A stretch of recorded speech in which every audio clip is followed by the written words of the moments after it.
Everything else is fine. Hi, everybody, and welcome to Legacy Conversations. I'm your host, Jacqueline Hyacinth, aka Jackie Ma, and this is a spiritual, uncensored platform for thought leaders to come together to share truth, wisdom, learn and grow together, and hopefully co-create and make the world a better place. Today, I am so honored and excited to invite a dear friend of mine, Patrick Jacob. We've been friends for almost 30 years. We dated when we were younger, and now we have just a really solid friendship. And he's a man that I love and revere very much. So we have great conversations. So I'm going to introduce him in a minute, but I just want to give a little bit of bio about him. Patrick has been in the radiology industry for about 33 years now. He is a powerful entrepreneur. He's run multiple businesses successfully. And now he is a real estate agent for EXP. And he's a wonderful father to 3 grown sons. And so he's just all around an incredible human. So I'm excited to jump into conversation with him today. So without further ado, Big P, Patrick Hey, Jacob. Jackie, how you doing? How you doing? Jack Attack. Jack Attack. Wow, that was a very good. I don't think I've ever had an introduction like that before. Wow, you made me feel very important. I like that. Oh, you are important.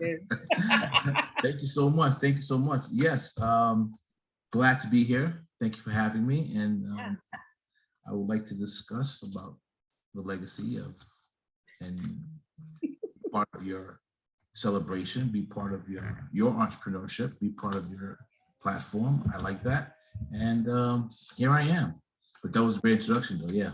Thank you. So as it pertains to legacy is so rich because it's everything about where we've come from, our lineages, and where we're going, and what we hope to leave behind for the next generation. So I was just saying the other day to UP that it's like we're stepping out of the mother-father archetype, and we're starting to slowly tread into like eldership, because Yes. so much of what we talk about is around mentorship and like what we want to see, that we want to give to the world, and who needs what, and like the world that we're in and how different it is from the world we grew up in. Yes, absolutely right. The transition as to what's happening in today's society when it comes to male figures in the home is interesting, because I believe a lot of things that young men are going through, or even young women are going through, is because of the lack of the father being home. Whether he's just not around, or just working too much, or just the inability to just raise the children properly. So the father absence is really, really key in the legacy platform. So, you will find statistics show that families that don't have two parents in the household have a harder chance to build a legacy. Yeah, absolutely. It's much difficult to build a legacy. And I came from a 2 family, and I know you came from a 2 family as well. And so many of us did. And we're looking at what feels a little bit like a deterioration of the family unit. And I'm like trying to find another word for the word patriarchy, because I'm tired of the story, but I know it is still so prevalent, because in truth, patriarchy is a divine father. It's a distorted divine father in our culture, and we're all healing from it. But our beautiful men, there are strong, beautiful, wise, intelligent men, and we need them in our lives and in the lives of our children. Well, yeah, no, absolutely. I raised 3 sons, and I believe I did pretty well. Mm-hmm. But even with the word patriarchy, like you just said, patriarchy is a word that people have been throwing around for a long time, and when you get people, and when you get enough people saying something for a long time and demonizing it or villainizing it, then it also comes out to be bad. But the patriarch and the matriarch are 2 most important things. Why can't the patriarch and the matriarch work with the cog? Why can't they be cogged? That's the way it's supposed to be, right? But unfortunately, people, or whoever wants to say that the patriarch is the part of society that controls everything and they're the villains, they're the demons, they're the takers, they're the, whatever they want to say about it. So, but patriarch is very important, just as matriarch is very important. But, the household where there is a patriarch is the household that usually is able to commit to creating the legacy. Mm. That's what I tend to see a lot of times. So I want to lean into this because, at a time where, there is a massive rise in feminism, and P.S. These conversations are important because me and P might not see eye to eye on everything. And these conversations are beautiful because we learn from one another. But so where I was going with this is in this rise of the divine feminine, which is a spiritual, it's very significant at this time to bring women back into a rightful place of sanctity and sacredness and to balance the scales. And so it's a really important time, but it's also, we see a lot of deterioration and a lot of pain and a lot of change. And it doesn't look so bright in the midst of this decomposition, so to speak. Yeah. So it makes me, I'm really paying attention to, obviously, my work with women in the world, and just like, it's hard to be a man today. Like, I look and I'm like, wow, what it must be like. What it's like to be a white man today is a whole other story. They just are getting the shit end of the stick here. But they get hit hard. They're getting hit hard. And so I want to reflect in with you that while this uprising is happening, I'm just really curious, how is it landing for you in your heart, and to be a man in this day and age, generally good guy, trying to do big things, what's it like for you being a man right now? Oh, right. So that's interesting. Well, that's a good question. So no, it's a great question. So what's it like for me to be a man right now? I still know that I still have things that need to be done as a man, right? So me as a man, right now, I can't really cry on anybody's shoulder, right? That's the way I was raised in my culture, right? So I have to go out there and I have to perform and I have to do well. People are looking at me, and when I say people, I mean my family, my surroundings, and people that I know, and forget about that, but I am looking at myself to be a leader. Yes. Of a family, to be a mentor of some sort to other people. And so being a man in this day and age, with the transition of how things are being called out in terms of gender, in terms of who I am, who I want to be, who I feel I should be, can be confusing to any individual who does not have knowledge of self, knowledge of who they are, and who they are. So that can be confusing. So myself right now, as a man, I can come across as, quote unquote, being aggressive. And I have to watch how I speak, watch how I move, watch how I navigate in today's society with this transition of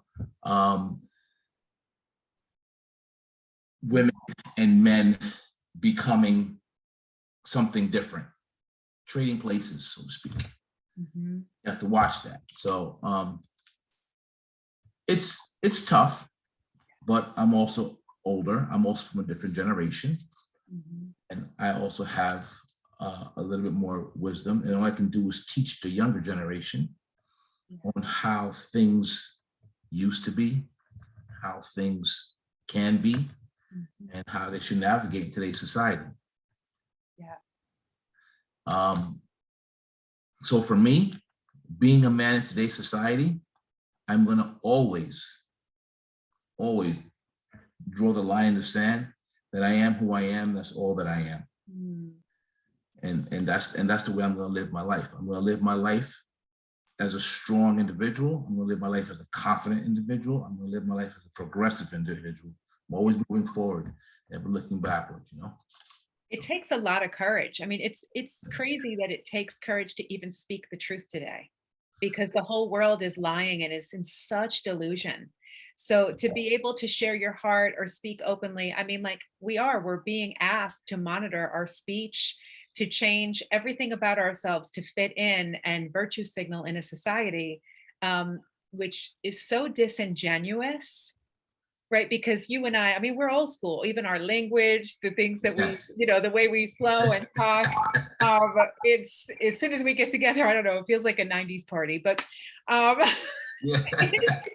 it's it's very, very different. And the way that we were able, our generation was able to joke and like, Right. even if it was about race, like we Right. just didn't care. There was so much love, and there was it was really playful and it was fun and it was all in good sport. And Right. now it's like muzzle over the mouth, don't speak. It's inappropriate to say that. And I don't know if you're getting it from your kids because your kids are in a different world. My son, it was like in the heart of Brooklyn, in the middle of this, like it feels like a new age Mm. race. It just is an interesting time. And I remember he used to come home and teach me like there's new words for every race, there's a new word for everything.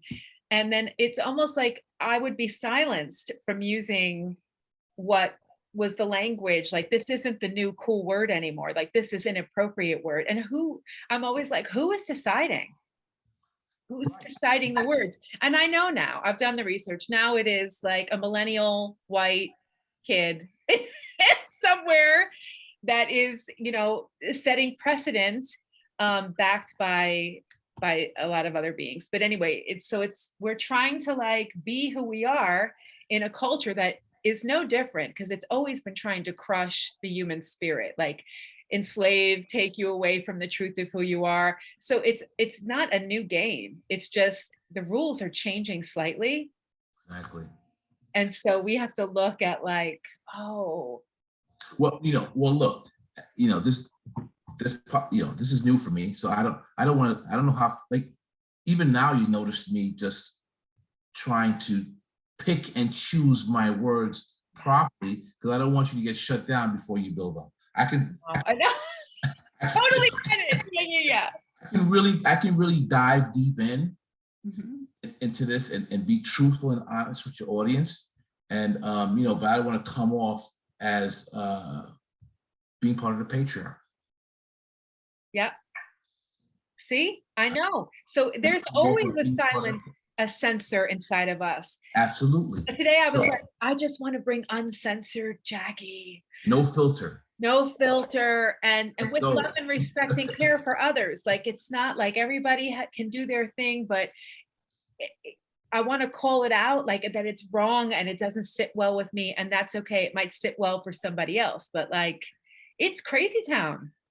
Well, okay. That's great. That's a great point. That's a great point because look, my situation is really, to be honest with you, Give it to me. all right. I don't mind what you want to do. If you feel that today you want to be a woman, if tomorrow you want to be a man, you want to be pansexual, you want to be metrosexual, you want to be transsexual, you want to be transgender, you want to be called he, she, him, whatever it is you want to be called, and however it is you want to behave, that's you. That's what's going to make you happy. That's the freedoms, right? Yeah. But do not force that down my throat because I have certain freedoms that I want to live by too. And the situation comes when you don't want me to live by those freedoms because your rules are overpowering the way that I believe in my rules and my thinking and my way, my ideology, my belief. Your rules are overpowering that. And that when it becomes unfair, and that's when it becomes part of a different type of hierarchy. Well, yeah, then it becomes another form of the patriarchy where somebody else is dominating and ruling under a different set of rules and stereotypes and ideologies.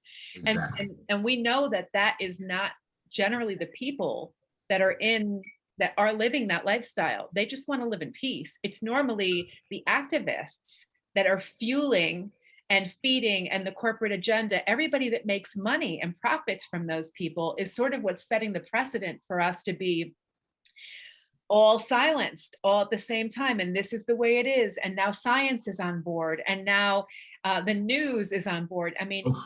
you Schools are on board. schools are on board. The next level of indoctrination is so enormous.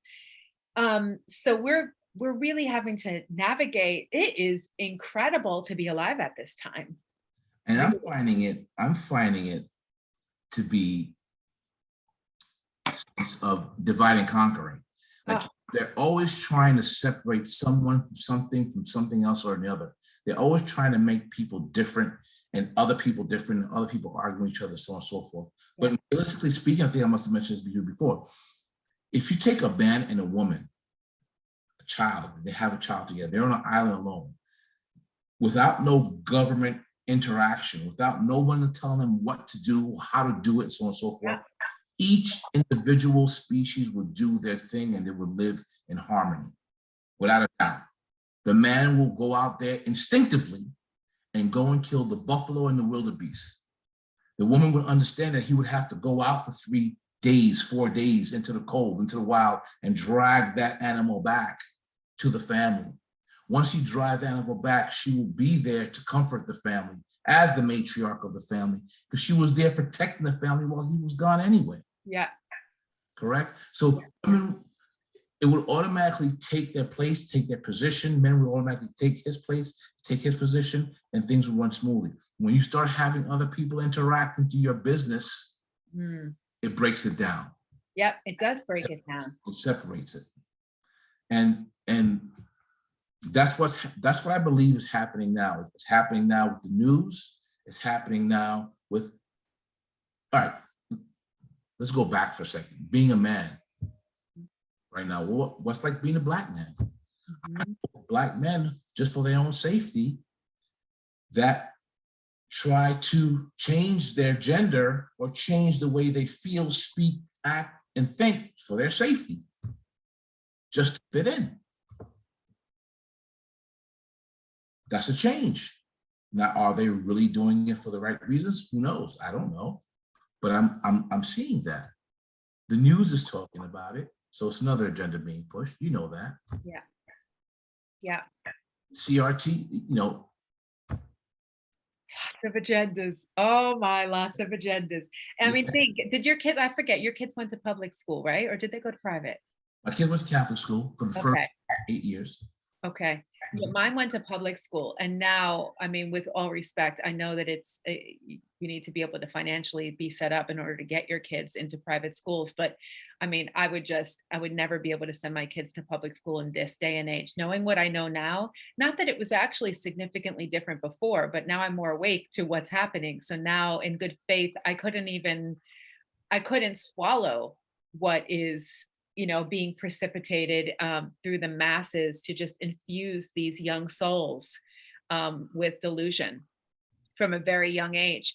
And just so many hands in the pot. Like it really is like an orchestration of like a defect in parental nourishment for, in a family unit. It's like all of a sudden, all of these external beings and factors are like somehow a significant role player in these children's lives.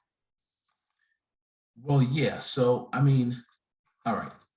So I guess like your son, your son's like 30 something, right? 29 now, yeah. 29, yeah. So, and I have a son who's 34. Yeah.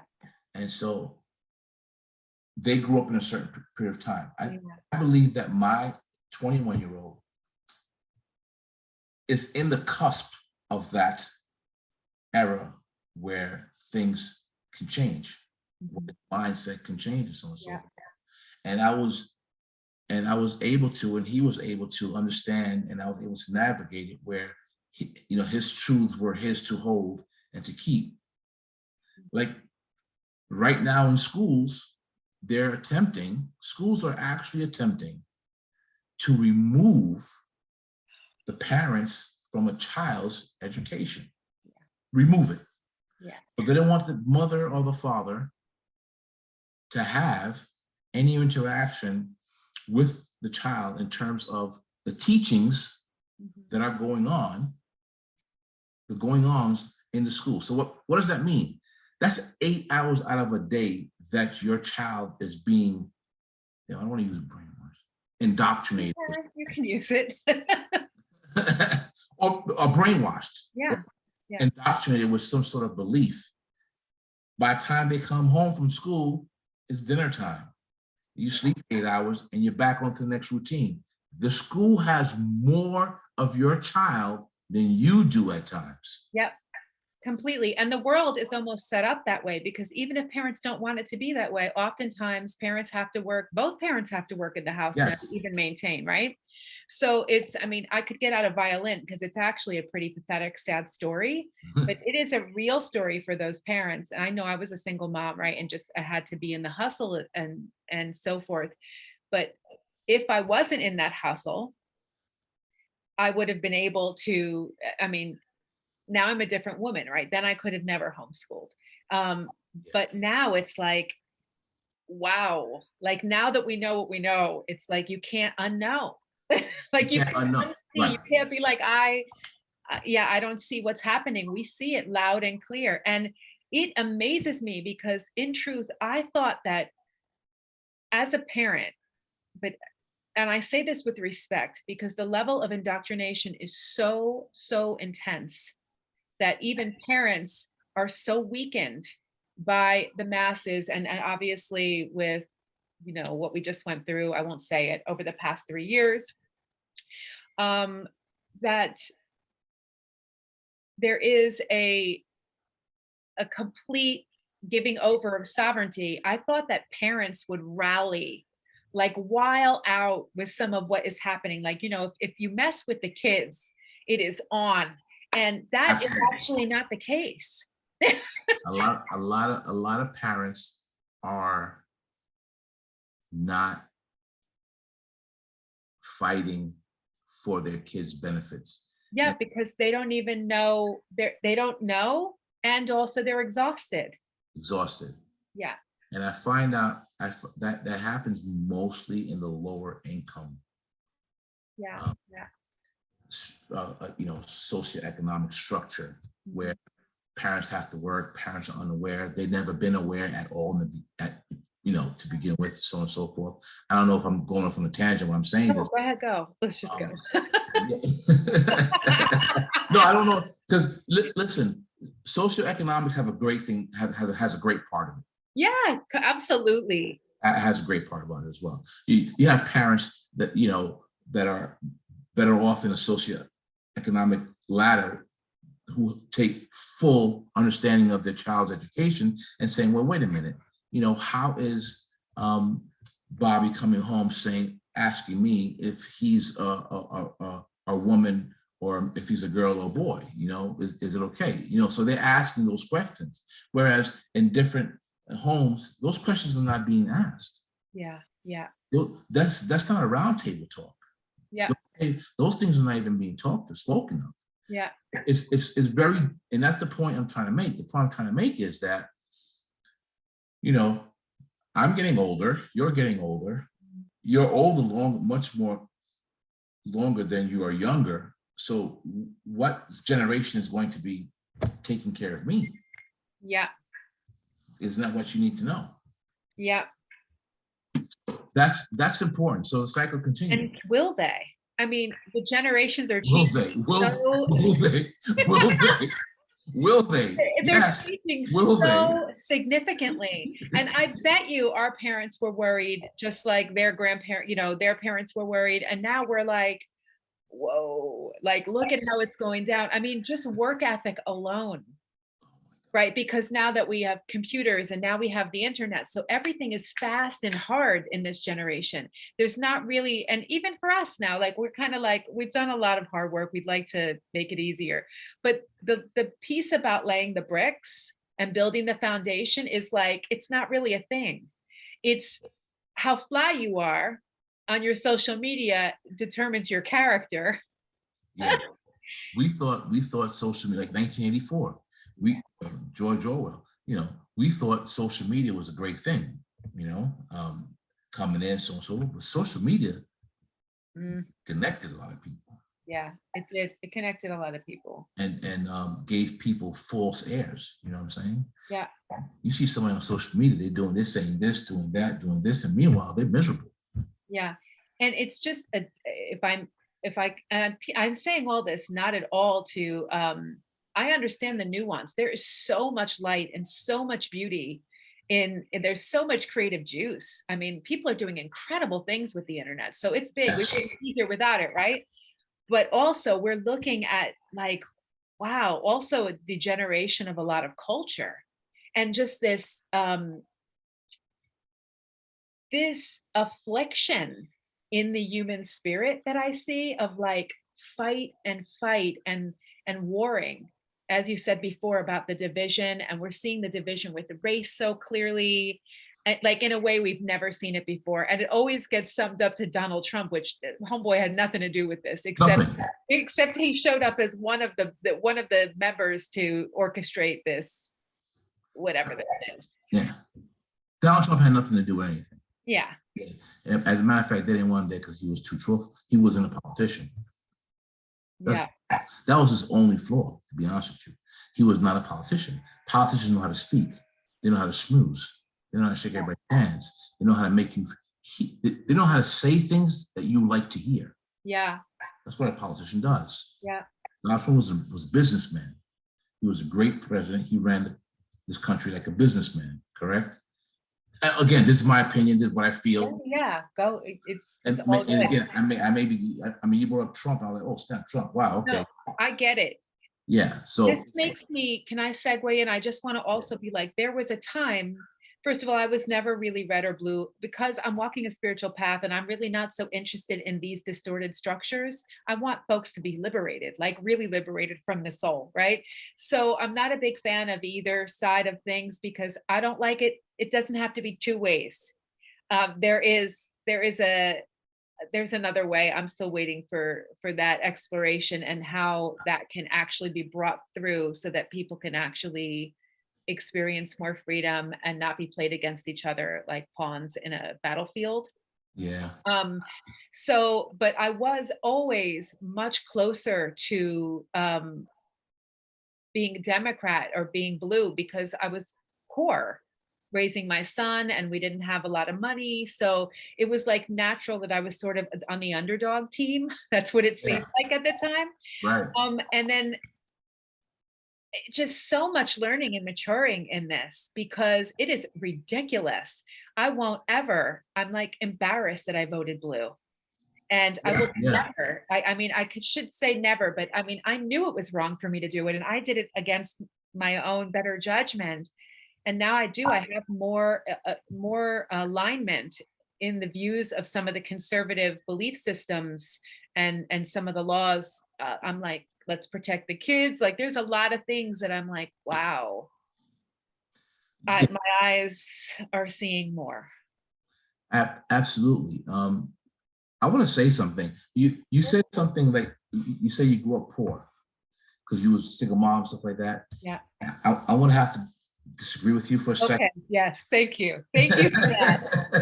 I want to say I didn't grow up poor. I grew up upper middle class, but when I was in parenting as a teenager, I was a sole provider and I was on welfare. And so I was a young mother. And so, yeah, I was not poor in spirit ever, but the pockets were light. Exactly. Yes. Yes. Thank you for that correction. I so yeah, okay, great. So now you understand what I'm saying. So that's the difference right there. You just came up with the difference right there. The difference is that you weren't poor. You were broke. Yeah. But you weren't poor. Yeah. You had less money, but you weren't poor. But I wasn't poor. I was never poor. That's true. Never poor. You was never poor. You can't be poor if you grew up in an upper middle class family. Even if you're not doing as well once you leave them, you can't be poor because your mentality was never brought up poor. Yeah. People that are poor, it's a mentality thing that makes them poor. Yeah. You know what I'm saying? So that's, and you know, there's a saying that says this. Tell me. Let me see if I get it right. I heard it somewhere before. Strong men make easy times. Easy times make weak men. Mm. Weak men make hard times. Hard times make strong men. Now, that's a very good, I like that. And I don't want to get too deep into explaining it, but strong men make easy times. Things will come out easier for you, for your offsprings. Yeah. Those easy times are going to make weak men. Most of the offspring had it easy, spoon-fed. They don't work as hard for what they want. Yeah. Time.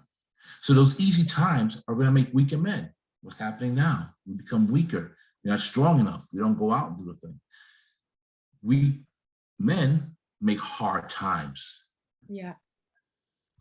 We talk about legacy. Yeah. No, I hear you. That's the legacy that we're having. And so I'm saying it because my children asked me one day, how come you never told us how much money you had, or how are we living like this, or how are we doing like this? Because my father never told me that. We just lived well. Yeah. And I made them work for everything they wanted. Oh, okay, you want a pair of sneakers, and what are you going to do for it? Yeah. So that's again, it's part of legacy. Yeah, absolutely. Part of tradition, right? And I think we're learning so much about that in parenting, like reflecting back on things that we could have done differently, Yes. things that we want to transform within ourselves that came through Yes. our legacies, right? Because it wasn't always rainbows and gold. Never. And so we're looking at the changes we want to make in our own families. And then we're also, I mean, I'm assessing all the time, like, damn, I could have done that piece differently. But it's how we learn and we grow. And now I think there's just a whole new framework of understanding, like, now it's not really okay to beat your kids. And like, I mean, it's a whole different generation of learning that wasn't here before. I mean, consciousness is higher, so there's more awareness. Like, my father used to smoke in the car with me when I was a little girl, and Yes. he wasn't ever trying to hurt me. And he was a very intelligent man, but the consciousness wasn't there that cigarettes were bad or that they were harmful. So Exactly. he didn't know. And then you and I had that experience with Cody, and just, yeah. So we pass on different things that we're unconscious of, and then we become aware of them, and then the light goes on and we make new choices. Exactly. And that's exactly it. The new choices, because of the consciousness. So you're learning every day, and the new choices that you make is going to create another path for the next generation. Yeah. And create it's going to segue into a different lifestyle. You know, because right now, to even this day, we see the world differently than how our children see the world. Yeah, for sure. For sure.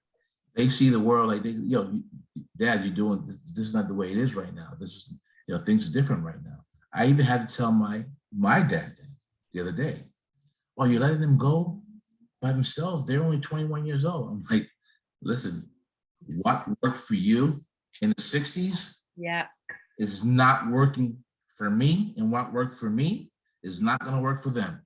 Yep. So that legacy passing on down has to change. You built a legacy, I had to carry it on to them, and so on and so forth. And it's the same thing you're doing. You're doing the exact same thing right now. We're all doing it, and we're just becoming more aware, and it's really brings a lot of humility, because it's been really, I mean, every generation's had different hardships. Yes. And so you've built a legacy that's going to last forever. Hold on one second. Okay.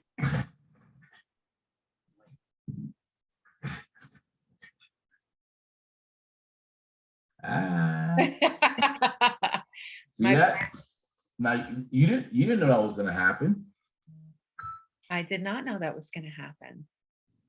You didn't know anything about it. It was something in your mind that you thought about, and your why, and you were compelled because of your son. Mm-hmm. You want to leave a legacy behind. And that's the legacy right there. It's so powerful the way that we can create now. Like, think about what we can do that our parents and grandparents couldn't do. I mean, just didn't have access. Like, now you can make our kids, anybody can be famous now. Anybody can be an actor now. Anybody can write books now. It used to be that only a particular group of people could do these things. Isn't that fabulous? It is. And this is the part of like, wow, like we get to play more real time with being creators, I think, than we ever have been able to before. Yes. And that's what's important, especially for the youth coming up, especially for and we're talking about the school system. Yeah. We don't want the school systems to stop or to stifle the children's creation, their creativity, right? We don't want that. But at the same time, we don't want them to take control of their entire education as well. Exactly. And leaving the parents out of it. You want to have the parents, because there are some things that parents do influence children, man. Their own kids, they influence them, right? You can't leave that whole part of a child's life into another person's hand. And that's why I disagree with. I disagree with that completely. I will never agree with that.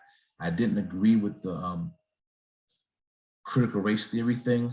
Yeah, I'm not on board with any of that shit. But I will say, I had moments in the beginning where I wasn't invested in it, but I really started to like lean in and consider, because I am really open. I really do love all of our brothers and sisters. Like I want Right. kids to be free and happy. I could give as long as it's you're sound and you're safe. I want you to express yourself however you want to. However, um, we know that this is a weaponization of the human spirit, and there's a lot that's going on here. That's excellent.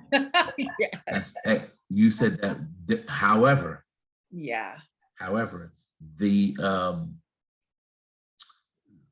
the title, Mhm. I don't know, man. For some reason, when you're dealing with certain sides, Yeah. left, right, center, whatever you want to call Yeah. it, the title of something, the title of something is meant for you, for it to sound great, grandeur, positive, Yeah. helping out, aiding, everything great for it. But deep, it's not spiritually led. Yeah. And it's going to be weaponized later on. Yeah. Once you accept the title, it weaponized later on. Like I'm going to say something that's all totally off course, but I have to say this on your show because I got beef. I've been getting beef for this, Jackie. I've been getting beef for this for a very, very long time. What is it? BLM. I never supported it, and people used to get mad at me. Yeah. Why aren't you out protesting for BLM? Why aren't you out doing this?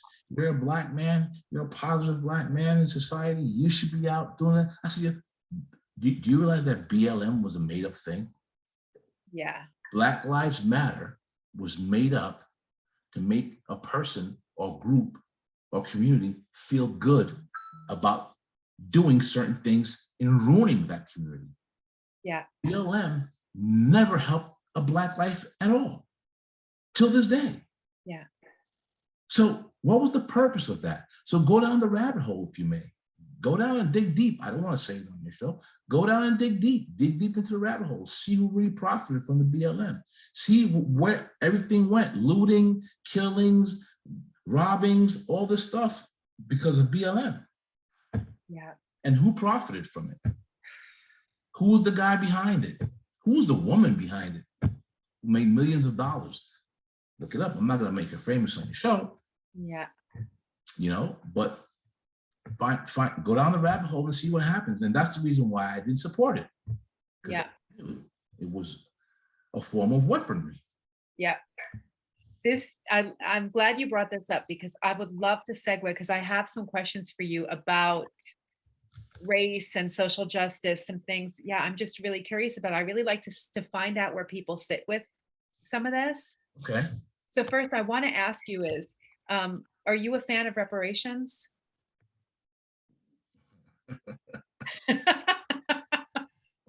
I think I know the answer, but I'm just curious. All right, look, I read Thomas Sowell a lot. You know Thomas Sowell? Thomas is dope. Yeah. That's my man. Yeah. So if no one knows Thomas Sowell, you should read some of his stuff. And okay, if I was a fan of reparations, how much do I get? How much should I get? what I'm being reparated for. Yeah. There's no amount that's going to tell you, hey, listen, I deserve reparations and I deserve X amount of dollars. Mhm. You know what I'm saying? Now, don't get me wrong. There are some things in America that are always there, always been there. And I don't believe it's systemic, but I believe, I mean, even in real estate, back in the days, there was a thing called redlining. Everybody knows about redlining, so on and so forth. It's illegal now. If a realtor finds out that he's redlining or someone doing or steering, Yeah. steering, they can be in big trouble and lose their license. So yeah, there was things like that going on. As far as reparations, I'm not a big fan of reparations. There's what are you going to give me, and for what, and who are you going to give it to? Yeah. Yeah. I hear you. I don't have much to say about that, but I do have a lot. Like I've been really leaning into watching the current climate of even in my field, right, in the healing field, where everybody now is getting on board with the storyline, which is like scholarships for BIPOC folks, scholarships for BIPOC, and I'm not upset that folks are getting scholarships, but I am so done with it's not coming from the heart. It's like more virtue signaling. It's not because these people genuinely care for these people at all, these people, these bodies of color. And also it's sort of, and I'd like to get your take on this. Like, I'm like done pretending Black people are poor. Like every Black person I know at this point, you all are all homeowners and I'm not. So I mean, this storyline has got to go. I'm done projecting onto an entire body of people that they're poor, that they don't have anything. And it doesn't mean that I don't see that there have been nuances and absolutely there might not have been as much equity coming up because of the dynamics. There's no, like, I'm not at all being an ignorant white woman who fell off the silly tree. That's not how I roll. But I also am like, would not want to project onto my son who's biracial, my godson who I raised who's Black, and just pity them with this violence of me believing that they have to walk around asking for freaking handouts when they're beautiful royalty. Like I can't. So that's my 2 cents about that. What is your what's your take on that? And wait, one more piece. And Yes. again, it's scholarships for everybody, because there are tons of poor, not poor, but tons of folks that don't have money, that have skin that look like me, and many times they can be worse off. I mean, this is a big world. And so I just think that if we keep playing with identity like this, we're going to be in some big trouble, because the specialness, the ego structures of specialness are an absolute distortion. They cause division and they cause people to believe that there's something that they're not. And when there's so much more. Go. No, that's a lot. I have a lot to say. I don't know how long we can talk, but okay. How do I feel about these scholarships being given out? I think scholarships be given out to people across the board. If you can get a scholarship, you get a scholarship. You shouldn't take one scholarship and give it to another, and take another scholarship and give it to another person. I personally was not a fan of affirmative action. Again, my frame of mind is thinking is completely different to certain things. Affirmative action was the worst thing they could have ever done. And again, they made it sound good. It's weaponizing it. And what they did with affirmative action was hurt people like me, who works hard, who learns, who studies, who's at the top notch of his field, at the hierarchy of what I can do, but yet still, I won't get that dollar as my counterpart, because in their mind, I was only hired because I was a token person. Yeah. Got it. Where I was actually qualified, if not more qualified than my European white counterpart. You understand that point? Yeah, I do. I was never a fan of affirmative action. So The problem is that what you said about raising your son biracial and your godson, so on and so forth, and you've never done this. You've never made them feel bad about who they are. That's why they can be successful right now. Yeah. That's why they are where they are right now. Mm-hmm. Confidence and success, and they're walking tall. I've never done the same thing to my sons, to my children. My kids are biracial too. I've never done that to them. Black American kid, again and again, it's legacy and culture, right? Yep, yeah. Legacy, right? So when you say a Black American person and you say a Black, you look at me, I'm a Black person, okay? Mm-hmm. My culture was completely different. Father never raised me to think that America was bad and white people were horrible. And my father raised me to think like, yo, you get an education, you get a trade, you learn, you be the best. They can't stop you from going anywhere you can be. Who doesn't want the best person on their team?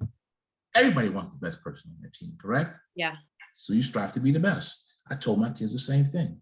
My father used to tell me, one of his riddles, he goes, I don't care if you want to be a shoe shiner, but you better be the best shoe shiner on this side of town. I love that. The best shoe shiner on this side of town, everyone's going to want them to shine your shoe. You're going to come to you to shine their shoes. Who's going to stop you if you're the best one? No one can stop you. So I took that statement and I made that my legacy. I carried that on with me. Okay, I'm using that word again. I know, it's good. I'm using that word again because that word is important. It is. The tradition, culture. So how I feel about that? Yes, I tell my sons, be the best that you can be. They can't deny you. Doesn't matter about the color of your skin. Doesn't matter what anything else. You be the best you can be. You represent yourself properly. Everybody wants to know that they have a great team partner on their team and you're going to get hired. That's the bottom line. I love that. There's nothing else I can say about that. The people, the ones that believe that they cannot be successful in this world because the white man is holding them back or someone is holding them back, they're their own worst enemy. They're holding themselves back and they're looking for a handout. So if you're looking for someone to give you something, then you're going to be waiting for a very long time. And that's what's impeding your success. And that's the bottom line. That's the true bottom line. There's no other thing other than that. Yeah. You know, you have to have it. The parent must tell the child, you can do and be whatever you want. Yeah. And no one's holding you back. So I love that. Yeah. So and it's beyond color. And it's such a big concern for me because, I'm like mother of a new time. So I'm like looking at all of these communities and I'm like, fuck, we're making everything about race. Everything. It is so sick. Everything's about. It's not. It's like teaching the kids. And then, I'm like, how do you feel about t-shirts? I mean, literally t-shirts. Can you imagine in this day and age, if I was rocking shirts that were like, I'm white and I'm intelligent, or like I would get my ass whooped. But in this culture, it is crazy town. And we are literally like projecting onto our kids that they are who they are because of the color of their skin. And I'm like, this is not going to make up for anything in the past. This is really projecting into the future and planting a seed in their mind and preparing them for failure. And it's I want to say to the parents that are doing that, like, I get it, but it's your own projection. Yes. Things were unjust for you in this world. Like, they're good. Like in most of the places, I believe we have a big world. So I don't want to say I'm aware of there's a big, vast world here, but Target is making big money off you. Corporations making big money off you. And your children are intelligent because they are, not because they're Black, not because they're Puerto Rican, not because they're white.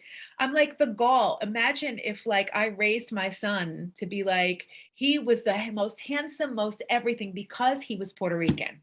Wow. Because he was Italian. I mean, yeah. I just can't imagine doing that. That's a great mixture though. It is a dope mixture.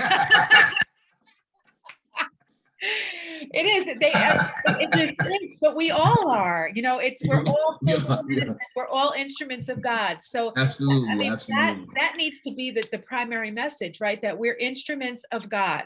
And whether your brother or your sister is blue, white, Chinese, and we're so lucky because we were raised in such a multicultural environment, Yes, absolutely. And right?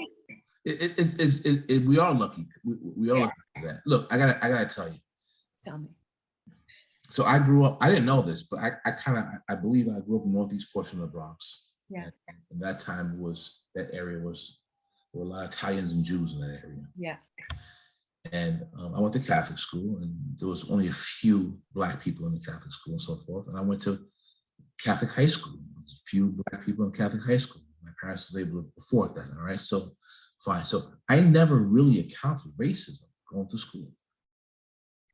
Being in a Catholic school, I never really encountered racism going to school. You know when I started encountering racism? Yeah. When I was older, driving. Because I've always been into cars and stuff like that. So I've always had nice vehicles. But when I was older driving, I've encountered a lot of racism through the outside world. I always knew when I walked into my school, I was like, oh snap, not much of us here, right? So this is a good school. It was very competitive. It was very, but I've never really encountered any racism. Only until I was able to be out on my own in the world. And the way I was viewed from a distance. And so was that European people judging you or what, like? Yes, European people would judge me. Police officers were judging me. Yeah. Some teachers were judging me. Some store owners were judging me when I walk into a store, so on and so forth. And it had nothing to do with the way I was dressed. Had nothing to do with the way that it just had to do with my skin color. I knew I did. Yeah. But I've always won. And the only reason why I won is because I knew, because of my culture. Yeah. With my culture, I knew how to deal with that type of people. I knew how to deal with them. I'll give you an example. I'm in a store, Macy's. They follow me around. I made the security guard laugh at me and laugh at himself because I kept on going around the rack in circles. I knew he was watching me. So I kept on going around the rack in circles. And I walk over and said, how long are you going to watch me walk around the rack for, bro? Yeah. How long are you going to watch me walk around the rack? He started laughing. I said, yeah, I'm not here to steal. I knew it because I saw it and I felt it. It's a funny story. It's a true story, right? But I knew how to deal with that as opposed to what the F are you looking at me for? F are you following me for? Who the F you think you are? Or being very defensive and so on and so forth like that. I just knew how to deal with that sort of authority. And that's because of how I was raised in my culture and so on and so forth. And that's the tradition that I like to keep. Yeah. And all these things are very important when it comes to today's society, when it comes to today's life, when it comes to everything. Just the mere teaching of a child, the mere teaching of the father being in the house with his son. Oh, we need more fathers. And yes. The mere teaching, and I'm going to jump back to that because I want to say this because this is very important. This is very, very important. If I say nothing else, this is going to be the most important thing I say. The mere principle of a father being inside a house with his son and not being absent and telling his son to put a belt on when he walks outside. Sounds foolish, doesn't it? No. Where's your belt? I don't need a belt. The pants fit me. Put a belt on. Yeah. A belt is a signature of a gentleman. Yeah. Till this day, my kids can't leave the house without a belt, bro. I hear you 100%. My father was really very firm, very strong. And those things like wallets and looking somebody in the eye and like these and how you shake hands, like these teachings they're very strong and they're multi-layered. And yeah, I'm grateful to have received them. Yeah, the Sure. school's not gonna teach you that. They're not. They're not going to teach you dignity. They're not going to teach you They're dignity. not gonna teach you dignity. Yeah. No way. No way.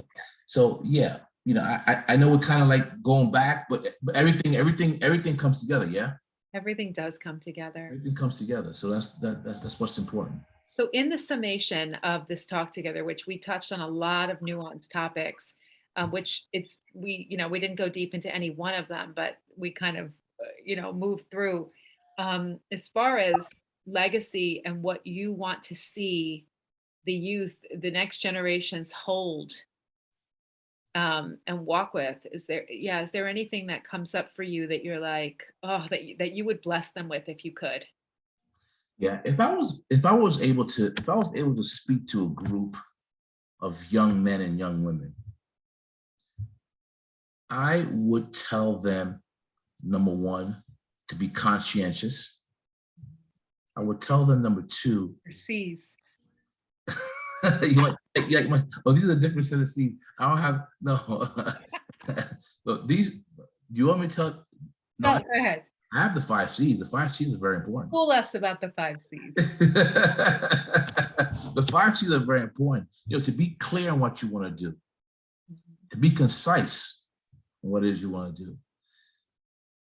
It must be compelling. You must be committed, and you have to be consistent. These 5 things, yes, these 5 things will get you over any hump, I believe. But you have to have conscientious. You got to be conscientious as well. It's another C. I had it onto that now. But you have to be conscientious, meaning that you have to be aware of what it is you do. Jordan Peterson, I don't know if you know Jordan Peterson? Yeah, Jordan. Yeah. Okay. Yeah, Jordan Peterson is a great guy. Yeah. He wrote a book. And he says, make your bed. If that's the last thing you do when you get home, at least you're coming home to a made bed. And to this day, I've been telling my kids that since they were 5. To this day, they make their bed. They can't leave the house without making their bed. I can't either. Your day is horrible. At least you're gonna come home to a crispy bed, bro. Yeah. Who wants to come home and have a horrible day to a bed that's unmade? That's Jesus Christ. That's like, damn. Really?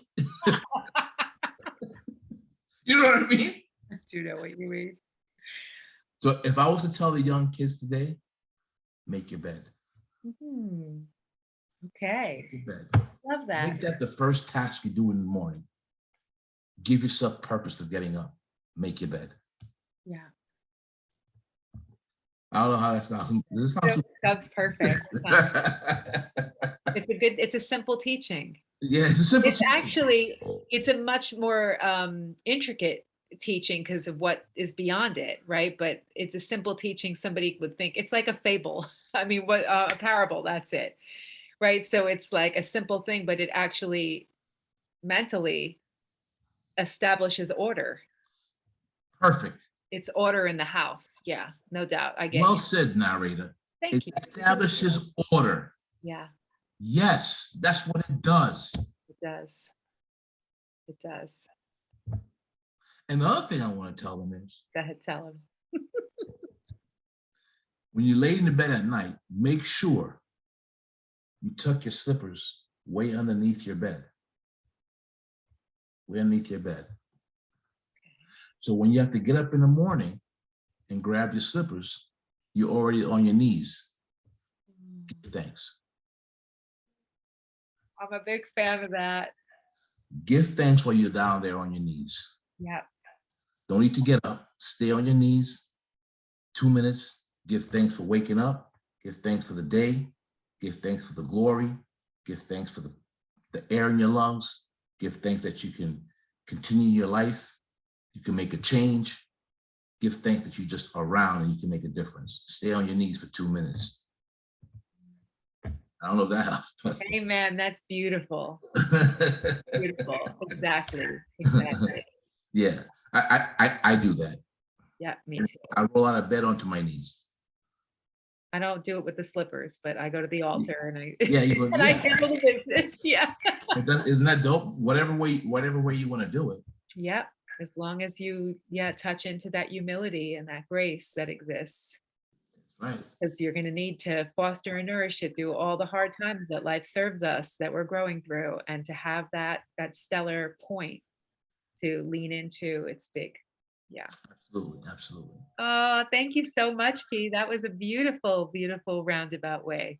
Oh man, thank you for Close having things me. down. I love it. Anytime you want me to come about any topic Perfect. that you need me to be here for, I would love to um join your show. Yeah. I'd love to give my opinion from a different perspective, different point of view. And It Mhm. was fun. I had a good time. Me too. I know and trust that they'll be unraveling in the future, and I look forward to um, working with you and other men in uplifting like some sort of mentorship programs and just ways to get in and give a hand up and support for the next generation, because I feel like there's a lot of wisdom, these simple things that a lot of them don't have access to. Yeah, So that's beautiful. I would like to do stuff like that. And the reason why I was going to change it from love to like, because I would like to do that because of, and I would like to do it with ages like 9, 10, 11, 12, 13. That's the crucial age where you can listen or not, yeah, and you can change or not. So 9, 10, 11, 12, 13, that's a crucial age, man. That's that testosterone coming in. That's the realization that you have a little bit more power, strength, courage. it is. It changes. That age right there changes everything. It does. That's the peak of rite of passage. That's the peak of like when we come into ourselves Yeah. with all of our sexual energy, it comes online. Yeah, it's big. It's a Yeah, big yeah, yeah.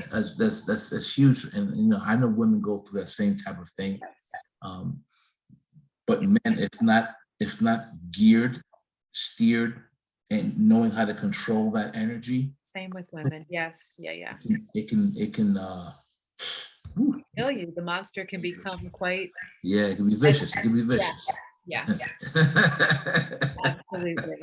Absolutely. So we'll definitely have more talks about all of those things. Yeah, absolutely. Yeah. All right. Well, Pete, let's tell the audience how they can reach you. I'll put some information down below for them when I post it. But if anybody wants to buy a house, if anybody wants to talk to you, how can they reach you?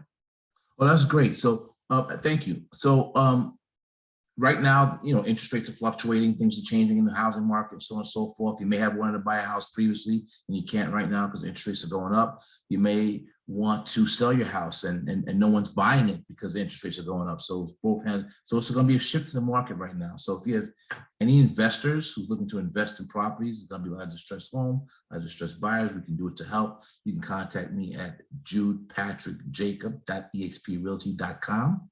That's my website. You can go on there, put your name in, look at what I have on the list, or you can email me at judepatrick.jacob@exprealty.com. Perfect. All right, great. Well, All thank right. you, audience. I hope that you received something from this conversation today. I think we both did, right, P? Yes. I think this conversation was great. We touched on a lot of topics from, legacy, from family heritage, from culture, from the Black man in America, from the patriarch, from the matriarch, from, it was like, again, we didn't touch on everything, right? We didn't touch on everything, but I mean, we didn't go deep into everything, but we did touch on a lot of different topics that can probably, and listen, your viewers should be able to go on and choose a topic out of those one things that we spoke about. And if they want to go deep into that, Yeah.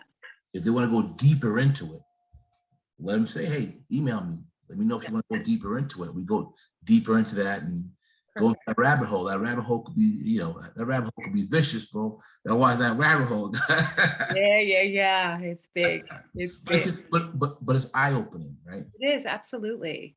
Eye opening. You don't want to be kept in the dark all the time. No, we want to bring new perspective, more perspective, and even some of the perspectives we share are going to piss people off. Yes, But yes. it's good to hear different perspectives and just be open to, we don't have to kill each other because we have different views. We can just acknowledge and be like, oh, I can understand why where that person's coming from or not. And it's Yeah, life. absolutely. And that's what it's all about, understanding where people are coming from, Yeah, absolutely. point of views. That's Absolutely. Yay. all this stuff takes a lot of practice. Oh my God, it's a lifetime journey of Lifetime developing and growing ourselves and maturing, and we practice. never have it figured out. It's a continuous getting back on the knees with the slippers every day and just trying again, Yes, absolutely. trying again. Yay. So it Yeah, was great. me too. Thank you so, so much. And thanks everybody who's watching this. This is only episode 2, so I'm in practice. And so yeah, take care. Thank you so much. Bye now. Over and out.